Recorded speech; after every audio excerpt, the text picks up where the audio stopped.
ഈ സമാന സിറ്റുവേഷൻ ചൂണ്ടിക്കാണിച്ച് കീഴാറ്റൂർ സമരസമിതി അവിടെ ഹൈക്കോടതി കേസിന് പോയതാണ്, കേസ് പരിഗണിച്ചിട്ടില്ല. അപ്പം ഞാൻ പറയുന്നത് അതുകൊണ്ട് ഇപ്പം ദേശീയപാത ഇടിഞ്ഞു വീഴുമ്പോൾ ഈ കോടതിയിൽ നിന്ന് ചന്ദ്രഹാസം ഇളക്കിയിട്ട് കാര്യമില്ല. ഇങ്ങനത്തെ ബേസിക് ആയിട്ടുള്ള കാര്യങ്ങളിൽ അങ്ങനത്തെ പെറ്റീഷൻസ് വന്ന സമയത്ത് ഈ കോടതികൾ എന്ത് ചെയ്യായിരുന്നു? അതുകൊണ്ട് കോടതിക്കും ഉത്തരവാദിത്വമുണ്ട് ഇതിനകത്ത്. ഒരു രാഷ്ട്രീയ പാർട്ടി, ഇപ്പം ഭരിക്കുന്ന രാഷ്ട്രീയ പാർട്ടി പോലും ഇതിനെക്കുറിച്ചൊന്നും മിണ്ടുന്നില്ലല്ലോ. കാരണം എനിക്ക് തോന്നുന്നത് അതിനകത്ത് ഈ നേതൃത്വത്തിന്റെ കാര്യങ്ങൾ അറിയില്ല. പക്ഷെ സാധാരണ ഇപ്പം ഈ വയൽക്കിളി സമരത്തെ എതിർത്ത സാധാരണ ഇവിടെയുള്ള സഖാക്കൾ പോലും വിചാരിച്ചിരുന്നത് ഇങ്ങനെയല്ല ദേശീയപാത വരിക, എല്ലാവർക്കും പ്രാപ്യമായത്. അങ്ങനെ ആ ഒരു പ്രതീക്ഷ, അവരുടെ പ്രതീക്ഷകൾ മുഴുവൻ തകർന്നു പോയി. ഡിസൈനിൽ പിഴവുണ്ടെന്നുള്ളത് വ്യക്തമായിട്ടുണ്ട്. ഈ പണി നിർത്തിവെക്കുകയാണ്. ഇപ്പോഴത്തെ ഈ ദുരന്തങ്ങൾ പരിഹരിക്കാനുള്ള പണികൾ മാത്രം ചെയ്തുകൊണ്ട് ദേശീയപാതയുടെ പണികൾ മൊത്തത്തിൽ നിർത്തിവെക്കണം. അതിനുശേഷം ഈ ദുരന്തത്തിന് ഇരയായവർക്ക് മുഴുവൻ നഷ്ടപരിഹാരം കൊടുക്കണം. ഈ സ്ഥലം കൂടുതൽ നഷ്ടപ്പെടുന്നവർക്ക് അതിനുള്ള കോമ്പൻസേഷൻ കൊടുക്കണം. ഇപ്പം വീട്ടിൽ താമസിക്കാൻ മേലാത്തവന് പുനരധിവാസം വേണം.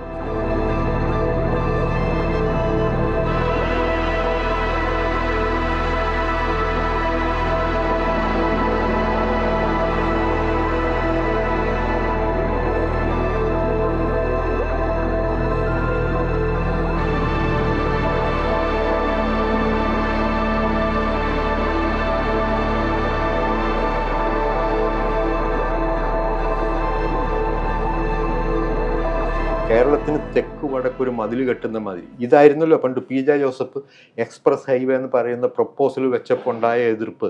കേരളത്തെ മതിൽ കെട്ടിത്തിരിക്കും, അപ്പുറത്ത് പശുവിനെ കെട്ടാൻ എങ്ങനെ പോകും എന്നെല്ലാമുള്ള ചോദ്യങ്ങൾ. അത് തന്നെയല്ലേ ഇപ്പൊ യാഥാർത്ഥ്യമായത്.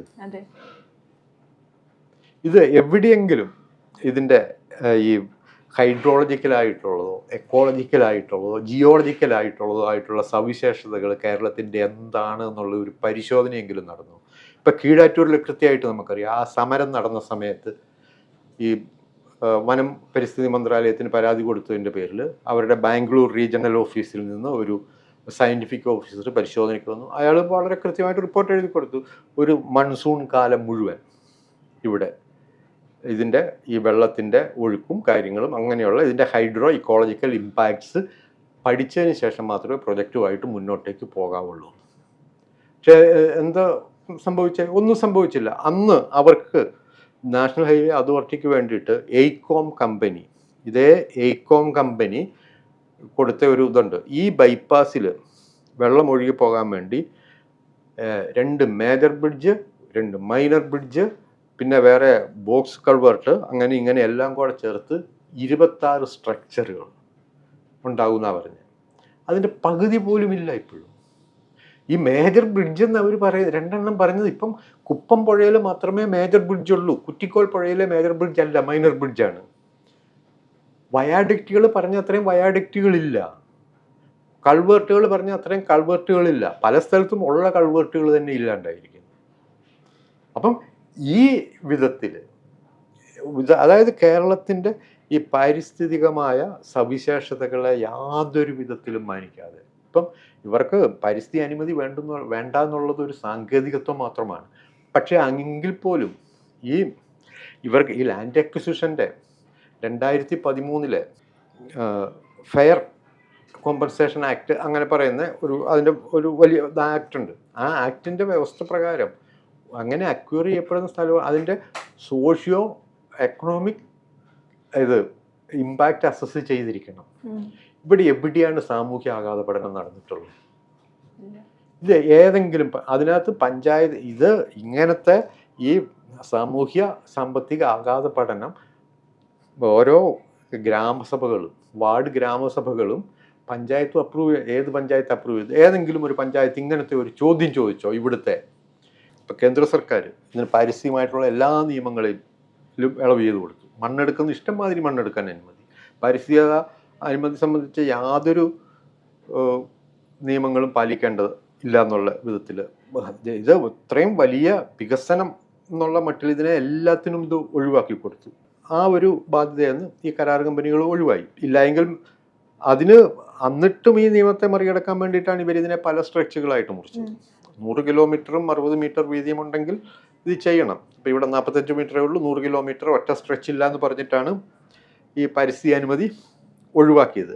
പക്ഷേ ഇതിന് സമാനമായിട്ടുള്ള വേറൊരു സംഗതിയുണ്ട് ഇവിടെ. മൈനിങ് പെർമിറ്റുകളുടെ കാര്യത്തിൽ 2012 ഒരു സുപ്രീം കോടതി വിധി പ്രകാരം, Deepak Kumar versus state of Haryana എന്ന് പറയുന്ന കേസിലെ ഒരു വിധി പ്രകാരം 2 മൈനിങ് പ്രൊജക്റ്റുകൾ തമ്മിൽ 500 മീറ്ററിനുള്ളിലാണെങ്കിൽ അതിൻ്റെ രണ്ടിൻ്റെയും കൂടി ഇമ്പാക്റ്റ് അസസ്മെൻറ്റ് അസസ് ചെയ്തിരിക്കണം.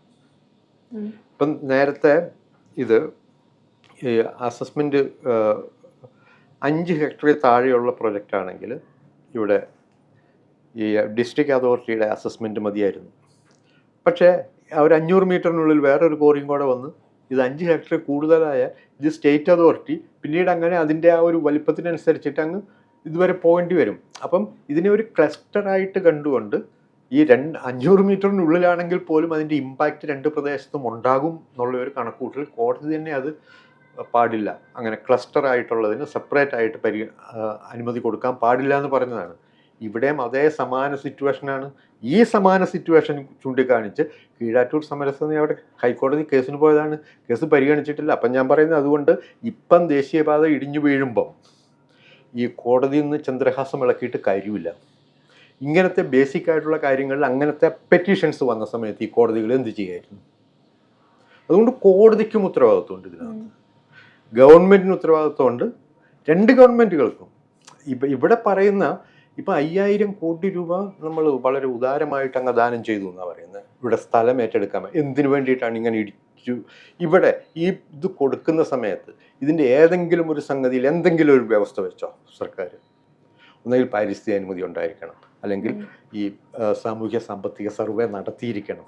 ഒരു സംഗതിയും ഇല്ലാതെ ഉദാരമായിട്ടാണല്ലോ. അപ്പോൾ അതിന് അന്നേരം വേറെ ഒരു സംഗതി ഇപ്പം അവർക്ക് കേന്ദ്ര സർക്കാർ വകവെച്ച് കൊടുത്തിട്ടുണ്ട്. ഇപ്പം വാല്യൂ ക്യാപ്ചർ ഫിനാൻസിങ് എന്ന് പറഞ്ഞിട്ട് പുതിയൊരു സ്കീം, അത് 2019 തന്നെ കേന്ദ്ര സർക്കാർ അതിൻ്റെ പോളിസി ഗൈഡ് ലൈൻസ് ഇറക്കി. അതുപ്രകാരം ഒരു ഇൻഫ്രാസ്ട്രക്ചർ പ്രൊജക്റ്റ് വന്നാൽ ആ സ്ഥലത്തിന് വാല്യൂ, ആ പ്രദേശത്തിൻ്റെ വാല്യൂ മൊത്തം വർദ്ധിക്കും. അതിൽ നിന്ന് വരുമാനം ഉണ്ടാക്കണം. അതിനു വേണ്ടിയിട്ട് ഇവിടെ ഇപ്പം നെൽബേൽ തണ്ണീർത്തട സംരക്ഷണ നിയമം ഭേദഗതി ചെയ്തു. ഈ ഭൂമി വയലുകൾ നികത്തുന്നത് എളുപ്പമാക്കി, പൈസ കൂടുതൽ കൊടുത്താൽ മതി. പിന്നെ ഈ ഇങ്ങനത്തെ ഒരു ഇൻഫ്രാസ്ട്രക്ചർ പ്രൊജക്റ്റിൻ്റെ 500 മീറ്റർ മുതൽ 1 കിലോമീറ്റർ വരെയുള്ളതായിരിക്കും അതിൻ്റെ ഒരു ഇമ്പാക്റ്റ് സോൺ. ഈ ഇമ്പാക്റ്റ് സോണിൽ ലാൻഡ് ടാക്സ് വർദ്ധിപ്പിക്കും. നാളെ ഇപ്പം നിങ്ങൾ നോക്കിക്കോ, ഇപ്പോൾ കോഴിക്കോടുള്ള ഹൈലൈറ്റ് മാള്, പിന്നെ അങ്ങോട്ടേക്ക് ഊരാളുങ്ങളുടെ സൈബർ സിറ്റി, ഇങ്ങനെ ഈ ഹൈവേയുടെ പരിസരത്ത് തന്നെ വന്നിട്ടുള്ള വൻകിട നിർമ്മിതികൾ എത്രയാണെന്ന് നോക്കിക്കോ. ഇതേമാതിരി തന്നെ ഇവിടെ വെള്ളക്കെട്ടിൽ ആണ്ടുപോയ ഈ സാധാരണ മനുഷ്യൻ അവൻ്റെ ബാക്കി സ്ഥലത്ത് പിന്നെ അവനെ കൊണ്ട് ജീവിക്കാൻ പറ്റുകയില്ല. അവിടങ്ങളിൽ മുഴുവൻ മാളുകൾ നിരക്കും. അതിൽ നിന്ന് വരുമാനം കേരള സർക്കാരിന് കിട്ടും. ആ ഒരു കിട്ടാനുള്ള വരുമാനത്തിന് വേണ്ടിയാണ് ഇവിടെ നിയമം ഭേദഗതിയാമെന്നുള്ള ഒരു ധാരണയുടെ പുറത്താണ് ഈ 5000 കോടി രൂപ കൊടുക്കുന്നത്. അപ്പൊ ഇതിപ്പോ ഇങ്ങനെ ഇൻഫ്രാസ്ട്രക്ചർ വാല്യൂ ആഡഡ് ആവുന്നു പറയുമ്പോൾ അതിന്മേൽ ആഡഡ് ആയിട്ടുള്ള വാല്യൂവിന് ആഡഡ് ടാക്സ്, അതായത് ചെറിയ നഗരങ്ങളും ചെറിയ സ്മോൾ ടൗൺസ് ഒക്കെ ഡിസപ്പിയർ ആവുകയും അതിന് പകരമായിട്ട് വലിയ കൂറ്റൻ സംഗതികൾ അടഞ്ഞ ഒരു സിസ്റ്റം വരികയും വരും. അതിൽ നിന്ന് സർക്കാരിന് കൂടുതൽ ടാക്സ് കിട്ടുമായിരിക്കും. പക്ഷെ ജനം അപ്പോഴും ഈ ഞാൻ നേരത്തെ പറഞ്ഞ കാവൽക്കാരൻ്റെ റോളിലേക്ക് മാറുകയാണ്. അതിനുവേണ്ടി ഇപ്പം തന്നെ ഈ വ്യവസായ അനുകൂലം ഇതിനുവേണ്ടി ഭൂപരിഷ്കരണ നിയമം പോലും ഭേദഗതി ചെയ്യാൻ വേണ്ടിയിട്ട് പോവുകയാണ്. ഇപ്പം ഈ കേരളത്തിലെ ഇടതുപക്ഷ സർക്കാരുകളുടെ ഏറ്റവും വലിയ നേട്ടം എന്ന് പറയുന്ന ഭൂപരിഷ്കരണ നിയമം, അത് തന്നെ ഭേദഗതി ചെയ്യാന്ന് പറഞ്ഞാൽ എന്താ സ്ഥിതി? അതും ഈ ഇങ്ങനത്തെ ഇതിന് ചുറ്റും ഇനി വ്യവസായങ്ങൾ വരണം, അങ്ങനെ ഇത് വരണം. അതുകൊണ്ട് ആണ് ഈ 5000 കോടി രൂപ ഈ വാല്യൂ ക്യാപ്ചർ ചെയ്യാൻ വേണ്ടിയിട്ടാണ് ഈ 5000 കോടി രൂപ ഉദാരമായിട്ട് ദാനം ചെയ്യുന്നത്. ഇതുപോലും ഈ 5000 കോടിയും നമ്മുടെ പൈസയാണ്. അത് മറച്ചു വെച്ചിട്ടാണ് ഈ പറയുന്നത് ഇവരെന്തോ വലിയ ഇത് ചെയ്തു എന്നുള്ളത്. അങ്ങനെയാണെങ്കിൽ ഇതെങ്ങനെ ഈ ജനങ്ങളുടെ പൈസ കൊടുക്കുന്ന സമയത്ത് ഇത് ഇന്ന വ്യവസ്ഥകളിലൂടെ ലാൻഡ് അക്വയർ ചെയ്യാൻ പാടുള്ളൂ എന്ന് പറയാൻ പറ്റില്ലായിരുന്നു. അത് ചെയ്തിട്ടില്ലല്ലോ. ഇതായിട്ടല്ലേ? അല്ലെങ്കിൽ ഇതിപ്പം ഇവിടുത്തെ കേരളത്തിലെ ഒരു 5000 കോടി രൂപ വേണ്ട. ഈ നാഷണൽ ഹൈവേ അതോറിറ്റി എന്ന് പറയുന്ന, ഞാൻ നേരത്തെ സൂചിപ്പിച്ചു, അവർക്ക് 3.5 ലക്ഷം കോടി രൂപ കടമെടുക്കാനുള്ള ശേഷിയുള്ള പാർട്ടിയാണ്. ഇവിടുത്തെ 5000 കോടി കൊണ്ടല്ല. പക്ഷെ അത് ഈ ഗവൺമെന്റുകൾ തമ്മിലുള്ള ഒരു ഏർപ്പാടിൻ്റെയാണ്. അല്ല, അതിനിടയിലാണ് ഇപ്പോൾ ഒരു കേന്ദ്രമന്ത്രി വന്നിട്ട് ഇവിടെ DPR മാറ്റി മറിച്ചു എന്നെല്ലാം പറഞ്ഞിട്ട് അങ്ങേരുടെ വയൽക്കിളികളെ വഞ്ചിച്ചു എന്ന്. ഈ വഞ്ചിച്ചത് ഇവരൊക്കെ തന്നെയാണ്, ഈ മന്ത്രിമാരൊക്കെ തന്നെയാണ്. ഇപ്പം ഇവിടുത്തെ പരിസ്ഥിതിയോ അങ്ങനത്തെ ഒരു സംഗതികളെയും പരിഗണിക്കാതെ, ഇവിടുത്തെ ജനങ്ങളെ പോലും പരിഗണിക്കാതെ ഈ ഇങ്ങനത്തെ വലിയ ഈ കൺസൾട്ടൻസി കമ്പനികൾക്ക് ലാഭമടിക്കാനും, ഇനി ഇത് ഇപ്പം തന്നെ ഈ എയ്കോം എന്ന് പറയുന്ന കമ്പനിയെ വളരെ സവിശേഷം, അതൊരു ഇപ്പം ഇന്ത്യനെ സംബന്ധിച്ച് അതൊരു എന്താ അമേരിക്കൻ കമ്പനിയാണ്. അത് അധികം താമസിച്ച് തന്നെ വലിയ കുറ്റം കമ്പനിയായി മാറും. ഇപ്പം ഇവിടുത്തെ ഈ ഒരു DPR ഈ പ്രൊജക്റ്റ് ചെയ്ത 2016 അത്രയാ 3.2 കോടി രൂപയ്ക്ക് തലപ്പാടി മുതൽ വെങ്ങളം വരെയുള്ളതിൻ്റെ DPR ഉണ്ടാക്കിയ ഈ കമ്പനി ഇപ്പം ഏറ്റവും അടുത്ത് ചെയ്തിരിക്കുന്നത് എന്താണെന്നറിയോ? നിക്കോബാർ ദ്വീപിൽ, ആൻഡമാൻ നിക്കോബാറിലെ നിക്കോബാർ ദ്വീപിൽ 72,000 കോടി രൂപയുടെ പ്രൊജക്റ്റാണ്. ഒന്നൊരു ഇൻ്റർനാഷണൽ ട്രാൻസ്ഷിപ്പ് വിഴിഞ്ഞ പദ്ധതി മാതിരിയുള്ള ഒരു പദ്ധതി, ഒരു എയർപോർട്ട്, ഒരു പവർ സ്റ്റേഷൻ. അതിനുവേണ്ടി ഇത് നോക്കണം, അവിടെ ആകെ ആ ദ്വീപിൽ ഏതാണ്ട് 8,000 പേര് താമസമുള്ളൂ. ഇവിടെ ഈ ഒരു പ്രൊജക്റ്റിൻ്റെ പണി അത് ഇതുമായിട്ട് ബന്ധപ്പെട്ട് 3 ലക്ഷത്തിലധികം ആൾക്കാരെയാണ് അവിടെ പ്രതീക്ഷിക്കുന്നത്. അതിൻ്റെ പാരിസ്ഥിതിക അനുമതി അത് കൊടുത്തു. അതിന് പരിസ്ഥിതി അനുമതി ലഭ്യമാക്കാൻ വേണ്ടിയിട്ട് അവിടുത്തെ നിക്കോബാറിലെ ഒരു വൈൽഡ് ലൈഫ് സാങ്ച്വറിയെ ഡീനോട്ടിഫൈ ചെയ്തു. ഈ ഒരു പ്രൊജക്ട് റിപ്പോർട്ട് നിങ്ങൾക്ക് വിവരാവകാശ പ്രകാരം ചോദിച്ചാൽ കിട്ടുമോ? ഇല്ല, അത് ഡിഫൻസ് രഹസ്യമാണ്, രാജ്യസുരക്ഷയെ ബാധിക്കുന്നതെന്ന് പറഞ്ഞ് തരത്തില്ല. പക്ഷേ ഈ പ്രൊജക്റ്റ് ചെയ്യുന്ന ഒരു പ്രൈവറ്റ് കമ്പനിയാണ്, അമേരിക്കൻ കമ്പനി. അതേമാതിരി കാർവാറിലൊരു സീബേർഡ് എന്ന് പറഞ്ഞിട്ടുള്ള നാവികസേനയുടെ ഒരു പ്രൊജക്റ്റ് ഉണ്ട്. അതും ഇതേ 10,000 കോടി രൂപ മുടക്കുമുതലുള്ളതാണ്. കാർവാറിൽ, കർണാടകയിലെ കാർവാറിൽ സീബേർഡ് പ്രൊജക്റ്റിൻ്റെ പ്രൊജക്റ്റ് കൺസൾട്ടൻറ്റ് എയ്കോമാണ്. അതേ അവരാണ് ഇതിൽ ചെയ്തത്. അപ്പം അത് അറിയാം, ഈ സമരത്തിൽ ചർച്ചയ്ക്ക് സുധാകരൻ മന്ത്രിയുമായിട്ട് സംസാരിക്കുമ്പോൾ എയ്കോം എന്ന കമ്പനിയാണ് ഇത് ഉണ്ടാക്കുന്നത്, നിങ്ങൾക്ക് യാതൊരു കുഴപ്പവും ഉണ്ടാകാൻ, അവർ വലിയ കമ്പനിയാണെന്നെല്ലാം മന്ത്രി പറഞ്ഞു. വലിയ കമ്പനിയാണ്, അവർക്കിപ്പോൾ നിക്കോബാറിനെ മൊത്തം തുടച്ചു നീക്കാനുള്ള. ഇതേപോലെ ഇങ്ങനെ പാരിസ്ഥിതിക വിരുദ്ധമായ ഒത്തിരി DPR ഉണ്ടാക്കി ഇതേ കമ്പനി തന്നെയാണ് കാലാവസ്ഥ അനുകൂല ക്ലൈമറ്റ് റിസൈലൻറ്റ് സ്മാർട്ട് സിറ്റികൾ പണിയുന്നത്. അതിൻ്റെ പ്രൊജക്റ്റ് കൺസൾട്ടൻറ്റ് ഇവർ തന്നെയാണ്, എയ്കോം തന്നെയാണ്. കൊല്ലുന്നതും വളർത്തുന്നതും എല്ലാം ഒറ്റ കമ്പനിയാണ്. അതെന്താ ഈ ക്ലൈമറ്റ് റെസിലിയന്റ്?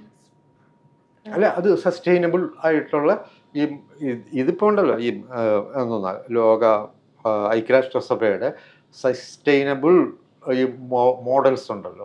അപ്പോൾ അതിനനുഗുണമായിട്ടുള്ള ഇപ്പം നോക്കിയോ, ഏതൊരു പ്രൊജക്റ്റിൽ നിങ്ങൾക്ക് ഇപ്പം ഒരു പാറമടയ്ക്ക് വേണ്ടിയിട്ടുള്ള ഒരു പ്രൊജക്റ്റിലാണെങ്കിൽ പോലും അതിനകത്ത് എന്തോന്ന് ഈ എൻവയോൺമെന്റൽ കോസ്റ്റിന് വേണ്ടിയിട്ട് കോർപ്പറേറ്റ് എൻവയോൺമെന്റൽ റെസ്പോൺസിബിലിറ്റി എന്നാണ്. നേരത്തെ കോർപ്പറേറ്റ് സോഷ്യൽ റെസ്പോൺസിബിലിറ്റി ആയിരുന്നു, ഇപ്പോൾ അതിന്റെ പേര് മാറ്റി കോർപ്പറേറ്റ് എൻവയോൺമെന്റൽ റെസ്പോൺസിബിലിറ്റി ആക്കി. ഈ നശിപ്പിച്ച പച്ചപ്പ് നിങ്ങൾ തന്നെ ഉണ്ടാക്കണം എന്ന് പറയുന്നത്. അപ്പൊ ഇവിടെ ആലോചിച്ച് നോക്കുക, ഈ ഹൈവേയിൽ 45 മീറ്റർ ഹൈവേയിൽ മരം വെച്ച് പിടിപ്പിക്കാൻ പറ്റുകയില്ല. അതിന് പകരം ഇപ്പം സ്കൂളുകളിലും മറ്റും മരം വെച്ച് പിടിപ്പിക്കാൻ ഇവിടെ കേരളത്തിൽ തന്നെ സോഷ്യൽ ഫോറസ്ട്രി വകുപ്പ് കരാർ ഏറ്റെടുത്തു. ദേശീയപാത അതോറിറ്റി ശരിക്കും അത് ദേശീയപാത അതോറിറ്റി നല്ല കരാർ ഏറ്റെടുക്കണ്ടേ. ഈ കരാർ കമ്പനിയാണ് ഇതിൻ്റെ കരാറിൽ അതും ഉൾപ്പെട്ടതാണ്. അപ്പോൾ ഈ കോമ്പൻസേറ്ററി ഫോറസ്റ്റേഷൻ നടത്തുന്നത് ഇത് നമ്മുടെ സ്കൂളുകളുടെ മുറ്റത്തൊക്കെ ആയിരിക്കും. കാരണം ദേശീയപാതയിൽ സ്ഥലമില്ല. ദേശീയപാത 45 മീറ്റർ ഉപയോഗിക്കപ്പെട്ടു പോയില്ലേ. 60 മീറ്റർ ഉണ്ടെങ്കിലേ അതിനകത്തുള്ള ഒരു ഗ്രീൻ അവന്യൂസ് കാര്യങ്ങളെല്ലാം ഉണ്ടാവുകയുള്ളൂ. ഇതുകൊണ്ട് ദേശീയപാത ഊഷരമായ പുല്ല് പോലും കിളുക്കാത്ത ഇതായിട്ട് നിൽക്കും. ഒരു ഹൈവേ ഗ്രീൻ പോളിസിയൊക്കെ ഉണ്ടല്ലോ, അതൊന്നും ഇല്ല, അതിനവിടെ സ്ഥലമില്ല. അപ്പൊ അതുകൊണ്ട് കോമ്പൻസേറ്ററി ഫോറസ്റ്റേഷൻ നിങ്ങൾ നോക്ക്, നിക്കോബാറിലെ പ്രൊജക്ടിന്റെ കോമ്പൻസേറ്ററി ഫോറസ്റ്റേഷൻ നടക്കുന്നത് എവിടെയാണെന്നറിയാം? ഹരിയാനയിലാണ്. ഒരു എന്താ നിത്യഹരിത വനത്തിന് പകരം മരം വെച്ച് പിടിപ്പിക്കുന്നത് വരണ്ട ഒരു കാലാവസ്ഥയുള്ള സ്ഥലത്താണ് ഹരിയാനയിൽ. എത്രയോ ആയിരക്കണക്കിന് കിലോമീറ്റർ അകലെ. ഇതാണ് നമ്മളുടെ ഈ എൻവയോൺമെന്റൽ ഗവേണൻസ്. അല്ല, അവിടുത്തെ കോറൽ റീഫ്സ് അല്ലെങ്കിൽ പവിഴപ്പുറ്റുകൾ അത് മാറ്റി സ്ഥാപിക്കാമെന്ന് റിപ്പോർട്ട് കൊടുത്ത വിദഗ്ധ സമിതിയുണ്ട്. ഇത് കേസും കാര്യങ്ങളുമായി സുപ്രീം കോടതിയെല്ലാം ഇടപെട്ട ഒരു വിദഗ്ധ സമിതിയെ, അല്ല ഗ്രീൻ ട്രിബ്യൂണൽ ഒരു വിദഗ്ധ സമിതിയെ വെച്ചു അവിടുത്തെ പൗഴപ്പുറ്റുകൾ മാറ്റി സ്ഥാപിക്കാമെന്ന് റിപ്പോർട്ട് ചെയ്യപ്പെട്ടു. ഇതിൻ്റെ ഈ സംഗതികളുടെ ഏതെങ്കിലും പ്രൊജക്ട് റിപ്പോർട്ടോ അല്ലെങ്കിൽ അങ്ങനത്തെ അതിൻ്റെ ഒരു ഡീറ്റെയിൽസ് നിങ്ങൾ വിവരാവകാശം വെച്ച് ചോദിച്ചാൽ ഇത് രാജ്യസുരക്ഷയെ ബാധിക്കുന്നതായിട്ട് പറഞ്ഞ് തരത്തില്ല ഈ CBI. പക്ഷേ ഇതിലെല്ലാം ചെയ്യുന്നത് ഈ സ്വകാര്യ കമ്പനികൾ തന്നെയാണ്. നമ്മൾ മാത്രമാണ് അപ്പം യഥാർത്ഥത്തിൽ പറഞ്ഞ രാജ്യസുരക്ഷയെ ബാധിക്കുന്ന ആൾക്കാർ. ഈ സ്വകാര്യ കമ്പനികളല്ല ചെയ്യുന്നൊന്നും അല്ല, നമ്മൾ അവരോട് എന്തെങ്കിലും അങ്ങോട്ടേക്ക് ചോദിക്കുന്നതാണ് രാജ്യസുരക്ഷയെ ബാധിക്കുന്നത്. അപ്പം അങ്ങനെ ഒരു കാലമാണിത്. ഇപ്പം നമ്മൾ കേരളത്തിലാണെങ്കിലും കേരളത്തിൽ ഇപ്പോൾ 2005 മുതൽ തന്നെ ഈ ഒരു ദേശീയപാത വികസനം എന്നുള്ളൊരു സങ്കല്പത്തിനോട് ഇവിടെ ഒരു പ്രതിരോധം ആ സമയം മുതൽ തന്നെ രൂപപ്പെട്ടാണല്ലോ. അതിൻ്റെ ഒരു തുടർച്ച ഒരു പകുതി അതിൻ്റെ ഒരു മുന്നോട്ടുള്ളൊരു വർഷങ്ങളിൽ അതിൻ്റെ തുടർച്ച നഷ്ടപ്പെടുന്നുണ്ടോ? അങ്ങനെ സംഭവിച്ചിട്ടുണ്ടോ? എന്തുകൊണ്ടാണ് പിന്നീട് അത് ഈ 2010 ശേഷം അല്ലെങ്കിൽ 2015 ശേഷം ഉള്ളൊരു സമയത്ത് അല്ലെങ്കിൽ ഏറ്റവും അടുത്ത് ഈ 2022 ഈ നിർമ്മാണം തുടങ്ങുന്ന ഒരു സമയത്ത് എന്തുകൊണ്ടായിരിക്കും വലിയൊരു പ്രതിരോധം ആ സമയത്ത് ഉണ്ടാവാതിരുന്നത്? അല്ല, ഇത് ഞാൻ പറയാം. അതിനുണ്ടായ ഒരു സംഗതി, ഇതിപ്പോൾ ഞാൻ നേരത്തെ ഏറ്റവും ആദ്യം തന്നെ പറഞ്ഞ ഒരു സംഗതി ഉണ്ട്. ഇത് 2006 ഇതിൻ്റെ ഈ DPR പഠനം തുടങ്ങിയതാണ്. അത് കഴിഞ്ഞിട്ട് കുറേ കാലത്തേക്ക് ഒരു സംഗതികളുമില്ല, ഒന്നും.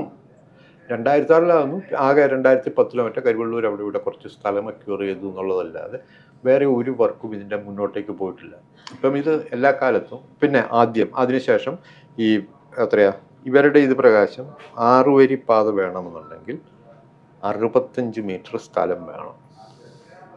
അതാണ് ഇവരെ ഇന്ത്യൻ റോഡ് കോൺഗ്രസിൻ്റെ സ്റ്റാൻഡേർഡ്സ് പ്രകാരവും പ്ലാനിംഗ് കമ്മീഷൻ്റെ സ്റ്റാൻഡേർഡ് പ്രകാരവും എല്ലാം ഉള്ള വീതി. അപ്പോൾ അത്രയും വീതി ഇവിടെ പറ്റത്തില്ല എന്നുള്ളൊരു നിലപാടെടുത്ത് ഇവിടുത്തെ എല്ലാ രാഷ്ട്രീയ കക്ഷികളും കൂടെ ചേർന്ന്, പിന്നെ ഈ രാഷ്ട്രീയ കക്ഷികളെല്ലാം കൂടെ ചേർന്നൊരു സമവായം ഉണ്ടാക്കിയിട്ടാണ് 45 മീറ്ററിൽ അനുവദിക്കാം എന്നുള്ള ഒരു സംഗതി വരുന്നത്. 45 മീറ്റർ. അപ്പോൾ 45 മീറ്ററിൽ ഇവരുടെ സ്റ്റാൻഡേർഡ് പ്രകാരം 4 വരി പാതയാവുള്ളൂ. പക്ഷേ ഇവിടെ അതെങ്ങനെയാണെന്ന് ഇപ്പോഴും മനസ്സിലാവുന്നില്ല. 4 വരി പാതയായിരുന്നു ഇനീഷ്യലി പ്രപ്പോസൽ.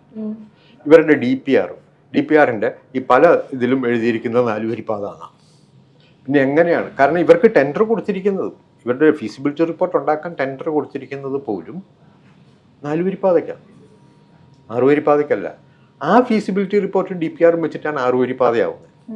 കാരണം അതാ പറയുന്നത്, ഇത് പിന്നീടൊരു ഈ ആദ്യം ഇങ്ങനെ പതുക്കെ തുടങ്ങിയത് ഇത് പെട്ടെന്ന് ഒരു തരം അങ്ങ് വേഗം ആർജിക്കുക ചെയ്ത് ആ ഒരു സംഗതിയിൽ.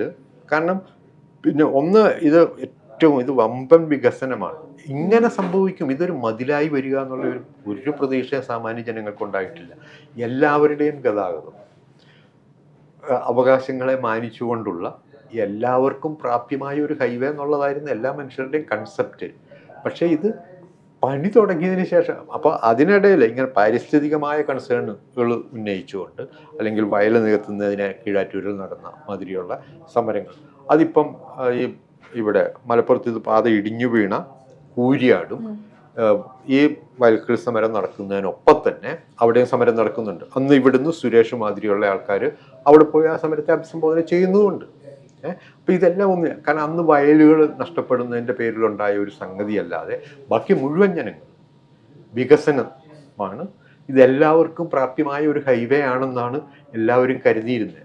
ഇപ്പോഴിങ്ങനെയെല്ലാം വന്നപ്പോഴാണ് ഇത് ഇങ്ങനെയല്ലാന്ന്. അതുകൊണ്ടാണ് ഇപ്പം നോക്കിക്കോ, ഒരു രാഷ്ട്രീയ പാർട്ടി, ഇപ്പം ഭരിക്കുന്ന രാഷ്ട്രീയ പാർട്ടി പോലും ഇപ്പം ഇതിനെക്കുറിച്ചൊന്നും മിണ്ടുന്നില്ലല്ലോ. കാരണം എനിക്ക് തോന്നുന്നത് അതിനകത്ത് ഈ നേതൃത്വത്തിൻ്റെ കാര്യങ്ങൾ അറിയില്ല. പക്ഷെ സാധാരണ ഇപ്പം ഈ വയൽക്കിളി സമരത്തെ എതിർത്ത സാധാരണ ഇവിടെയുള്ള സഖാക്കൾ പോലും വിചാരിച്ചിരുന്നത് ഇങ്ങനെയല്ല ദേശീയപാത വരിക, എല്ലാവർക്കും പ്രാപ്യമായത്. അങ്ങനെ ആ ഒരു പ്രതീക്ഷ, അവരുടെ പ്രതീക്ഷകൾ മുഴുവൻ തകർന്നു പോയി. കാരണം ഇതൊരു മതിൽ കെട്ടിയാൽ വരിക എന്നുള്ളത്. കാരണം ഇതായിരുന്നു പണ്ട് PJ ജോസഫ് എന്ന് പറയുന്ന മന്ത്രി ഒരു എക്സ്പ്രസ് ഹൈവേ എന്ന് പറഞ്ഞു കൊണ്ടുവന്നപ്പോൾ വ്യാപകമായ എതിർപ്പ് ഉയർന്ന ഒരു സംഗതിയാണിത്. അത് അതേപടിയാണ് ഇപ്പം വന്നിരിക്കുന്നത്. അതേ രൂപരേഖ അല്ലെ, ആക്സസ് കൺട്രോൾഡ് ഹൈവേ ആയിട്ടാണ് ഇപ്പോൾ ഇത് വന്നിരിക്കുന്നത്. അന്നും അത് ആക്സസ് കൺട്രോൾഡ് ആയിരുന്നു. അതുകൊണ്ടാണല്ലോ ഇരുചക്ര വാഹനങ്ങളും പബ്ലിക് ട്രാൻസ്പോർട്ട് വാഹനങ്ങളൊക്കെ താഴെ. അല്ല, പബ്ലിക് ട്രാൻസ്പോർട്ട് വാഹനങ്ങൾക്ക് അതിൽ പോകാൻ പറ്റും, പക്ഷെ അവർ പോയിട്ട് കാര്യമില്ല. ഇപ്പം ബസ്സുകാരനും മനുഷ്യനില്ലാത്ത ഹൈവേയിൽ ബസ് ഓടിയിട്ട് കാര്യമില്ല. അതെ. അപ്പോൾ ലൈൻ ബസ്സിനെങ്കിലും സർവീസ് റോഡിലൂടെ സർവീസ് നടത്താൻ പറ്റത്തുള്ളൂ. അങ്ങനത്തെ ഒരു സിറ്റുവേഷൻ ഉണ്ട് ഇപ്പോൾ. അപ്പോൾ അതുകൊണ്ട് ഈ സർവീസ് റോഡിലെ ഗതാഗത സ്തംഭനം എല്ലാ കാലത്തും നിൽക്കും. സാധാരണ മനുഷ്യൻ എല്ലാ കാലത്തും ഈ ഗതാഗത സ്തംഭനത്തിലും ഈ വെള്ളക്കെട്ടിലും ഈ പണിത് വെച്ചിരിക്കുന്ന ഈ കേരളത്തിനപ്പുറം അല്ല, ഇടുങ്ങിയ റോഡ് മാത്രമല്ല, അപ്പുറത്തും ഇപ്പുറത്തും മതിൽ കെട്ടിയിരിക്കുന്ന ഈ മതിലുകൾ കൊണ്ട് ഒരു വശത്തുണ്ടാകുന്ന വെള്ളക്കെട്ട്. ഇപ്പം കീഴാറ്റൂർ നോക്കിയാൽ അത് ഈ കൃത്യമായിട്ടറിയാം. ഒരു വശത്ത് തളിപ്പറമ്പിൽ നിന്ന് ഉള്ള മാലിന്യങ്ങൾ അടക്കം വരുന്ന തോട് കൊണ്ടുവരുന്ന വെള്ളവും ഇപ്പുറത്ത് കീഴാറ്റൂർ കുന്നിൽ നിന്ന് വരുന്ന വെള്ളവും, ഇത് രണ്ടും കൂടെ ചേർന്ന് രണ്ടു വശത്തും വെള്ളക്കെട്ടാണ്. ഇനി ഇതിന് പുറമെ കോസ്റ്റൽ ഹൈവേ വരാൻ പോകുന്നു. അതിന് മെയ്ക്കോ മാനെ കൺസൾട്ടൻറ്റ്. അപ്പോൾ ഇതെല്ലാം വരും. അതോടെ അവിടെ വെള്ളം കെട്ടിക്കിടക്കുന്ന ഒരു സ്ഥലമായി കേരളം മാറും. അല്ലെങ്കിൽ ഇപ്പം ഇത് ശരിക്കും പറഞ്ഞാൽ ഇപ്പം ആവശ്യമായിട്ടുള്ളത്, ഇപ്പം ഈ ഡിസൈനിൽ പിഴവുണ്ടെന്നുള്ളത് വ്യക്തമായിട്ടുണ്ട്. ഈ പണി നിർത്തിവെക്കുകയാണ്. ഇപ്പോഴത്തെ ഈ ദുരന്തങ്ങൾ പരിഹരിക്കാനുള്ള പണികൾ മാത്രം ചെയ്തുകൊണ്ട് ദേശീയപാതയുടെ പണികൾ മൊത്തത്തിൽ നിർത്തിവെക്കണം. അതിനുശേഷം ഈ ദുരന്തത്തിനിരയായവർക്ക് മുഴുവൻ നഷ്ടപരിഹാരം കൊടുക്കണം. ഈ സ്ഥലം കൂടുതൽ നഷ്ടപ്പെടുന്നവർക്ക് അതിനുള്ള കോമ്പൻസേഷൻ കൊടുക്കണം. ഇപ്പം വീട്ടിൽ താമസിക്കാൻ മേലാത്തവന് പുനരധിവാസം വേണം. കുപ്പത്തിൽ നിന്നൊക്കെ കുറേ പേര് മാറ്റി താമസിപ്പിക്കാൻ അവർക്കിപ്പം ഈ കരാർ കമ്പനികൾ വാടക കൊടുക്കുന്നുണ്ട്. അതുപോലെ അവർക്ക് പുനരധിവാസം വേണം.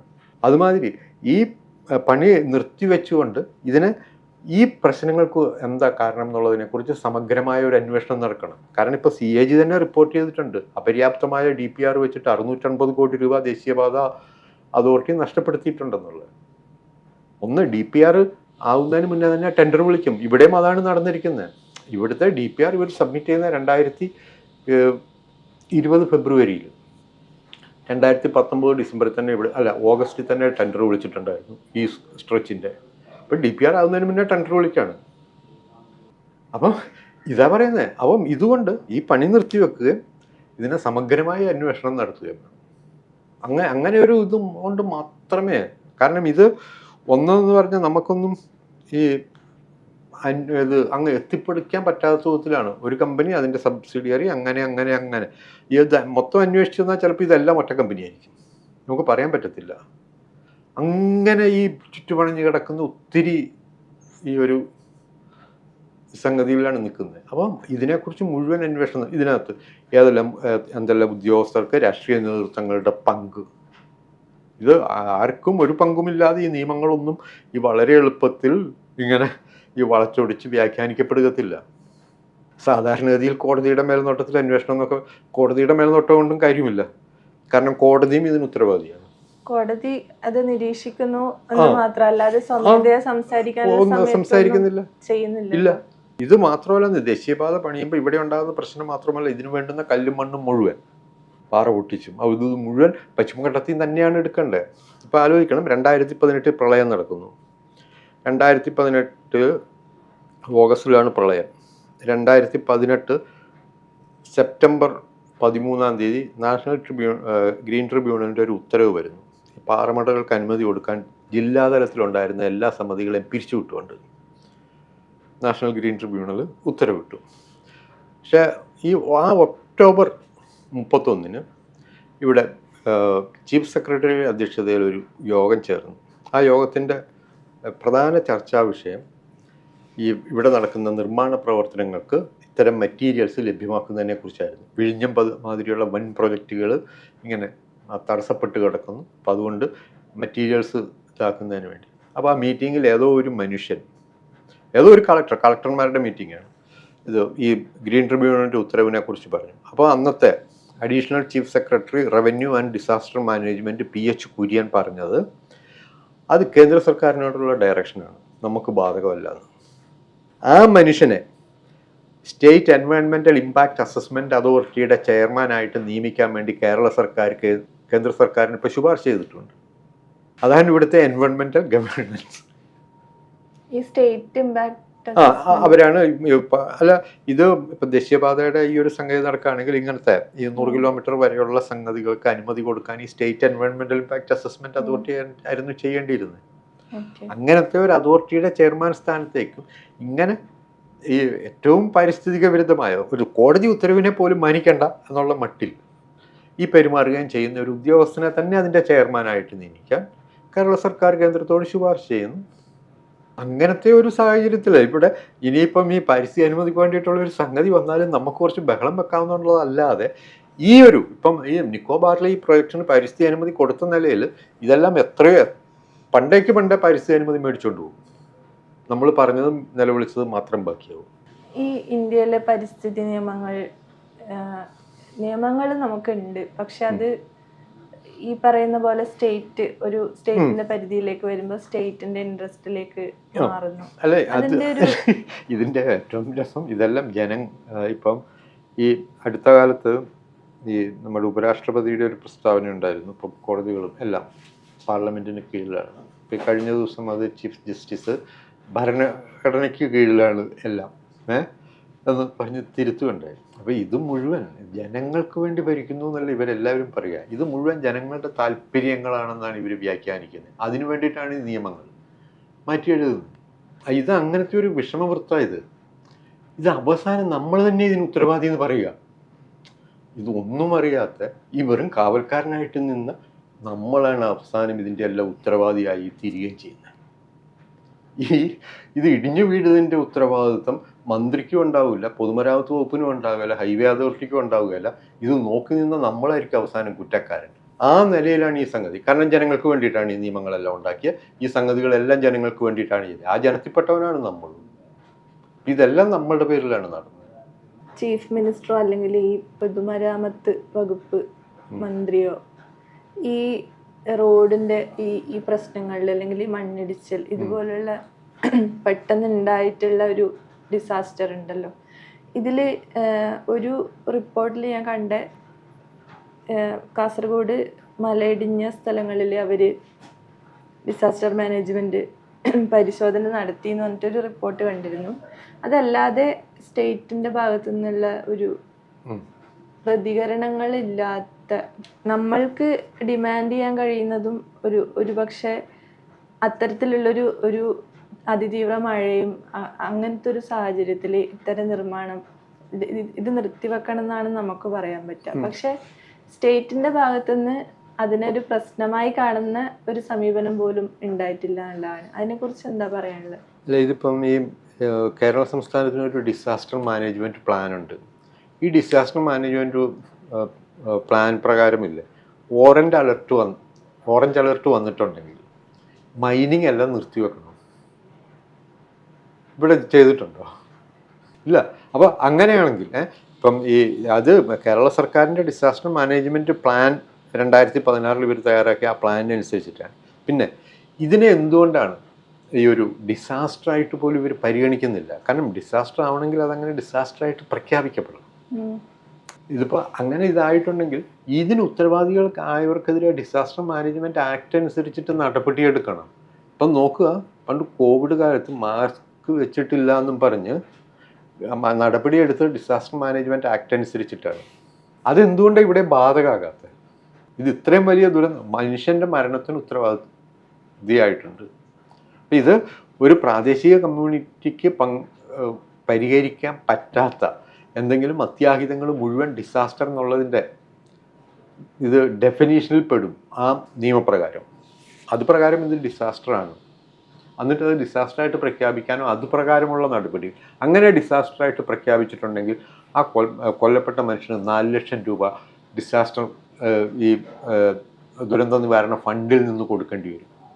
പിന്നെ ഈ ദുരന്ത ബാധിതർക്ക് ഇപ്പം നമ്മുടെ ചൂരൽമലയിലും ഈ 300 രൂപ കൊടുക്കുന്നു എന്ന് പറയുന്നത് ഇത് ആരുടെയും ഔദാര്യമല്ല. അത് ദുരന്ത നിവാരണ നിയമത്തിൽ വ്യവസ്ഥ ചെയ്തിട്ടുള്ളതാണ്. തൊഴിൽ നഷ്ടപ്പെടുന്ന മനുഷ്യർക്ക്, ഒരു ഫാമിലിക്ക് അതിനകത്ത് കുട്ടികൾക്ക് മുതിർന്നവർക്ക് ഇത്ര എന്ന് പറഞ്ഞിട്ടൊരു റേറ്റ് നിശ്ചയിച്ചിട്ടുള്ളതാണ്.